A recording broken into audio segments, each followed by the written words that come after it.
everyone, this is Tisch Aitken, and I'm here to discuss the upcoming full moon in Leo that takes place on Sunday, February 9th at 10:33 a.m. Eastern Standard Time. But let me just go over some of the things that have been taking place. So to begin with, we are in the shadow of Mercury Retrograde, and most of you are familiar with that term. It happens Mercury retrogrades approximately 3 to 4 times a year. And what that means is Mercury is how we communicate, how we express ourselves.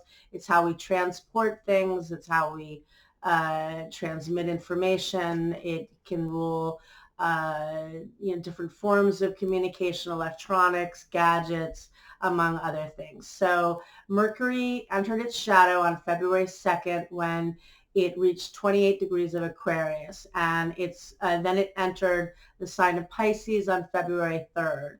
And Mercury in Pisces is a very dreamy, spaced out, kind of creative placement, but it's very foggy, and it's technically in its detriment, and it's not in a very strong placement. And then it's going to retrograde on February 16th at 12 degrees of Pisces. And it's going to be retrograde in Pisces. It's going to re-enter the sign of Aquarius on, I believe it's March 5th. And then it's going to station direct on March 10th at 28 degrees of Aquarius. So, and then it re-enters Pisces, to be in Pisces until April 11th, which means that we have Mercury in Pisces on and off for a little over 2 months. And, it's a very foggy position. It's very, very good for artists and creative types and for musicians and for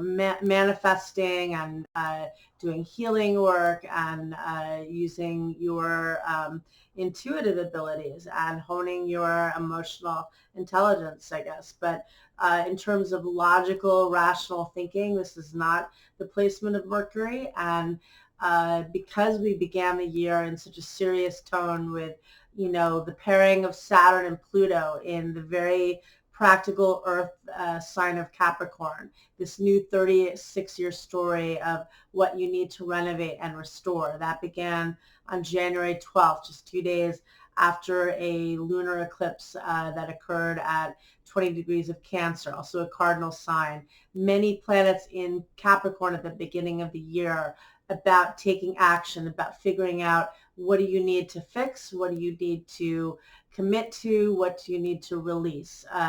Now we are getting to Mercury being retrograde, and that's coming soon, and then in Pisces for a long time, which is very different type of energy. It's very much about surrendering, it's, a suspension of disbelief. It's trying to be much more into imaginative thinking. And it's not always easy. It can increase one's fears.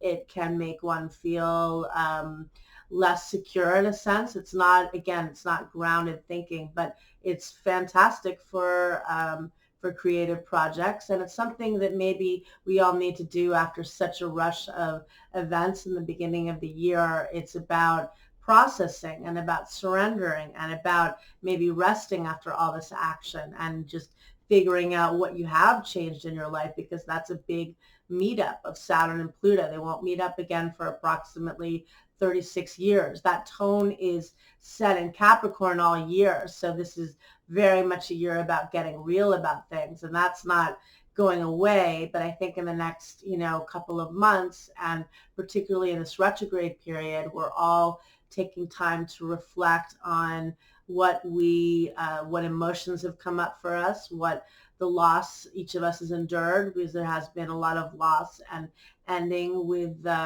all of this Capricorn and all of these big aspects, but also how you want to proceed forward. And the full moon this Sunday.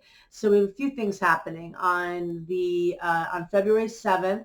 Venus is changing signs, and that's the planet of relationships, and it's entering Aries, where it's going to be until March 4th. And it's technically in its detriment in Aries because it rules the opposite sign of Libra. So it's, it can be a bit aggressive and fiery, but with all of this reality thinking that we've had to go through and decisions, big decisions, and now this sensitive, emotional thinking, maybe a little bit of fire is good. And we've got, let's see what else is happening. The full moon itself happens on Sunday at 10:33 a.m. Eastern Standard Time. And that's going 2:33 a.m. Eastern Standard Time. And it's going to be at 20 degrees of Leo.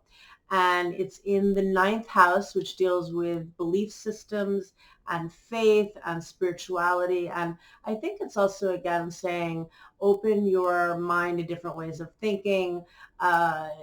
Think there's so much out there. To think big. Think of what your vision is with a full moon in the ninth house. And the chart itself has Sagittarius rising, which rules the ninth house in astrology. And this is definitely about having a big vision, about having hope and belief, even when there are tenuous times at play, which we are in, and it's a hard time to have something to believe in. So whatever that is, and with Jupiter as the ruler, it's in Capricorn, so it's expanding through hard work and accountability.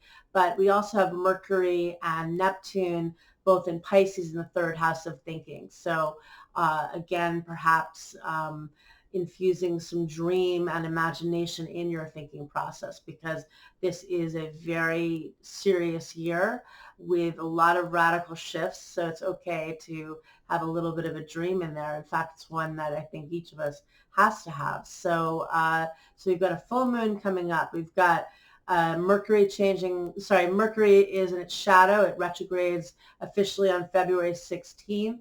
Mars is also changing signs and entering the sign of Capricorn on February 16th, and will be there until March 30th. And that will be another planetary change happening next week. But in the interim, happy full moon. Release what you need to release. It's been a very heavy beginning of the year, but also focus on your passion and what you believe in. And I wish you a lot of luck. All right. Thanks very much. Take care. Bye.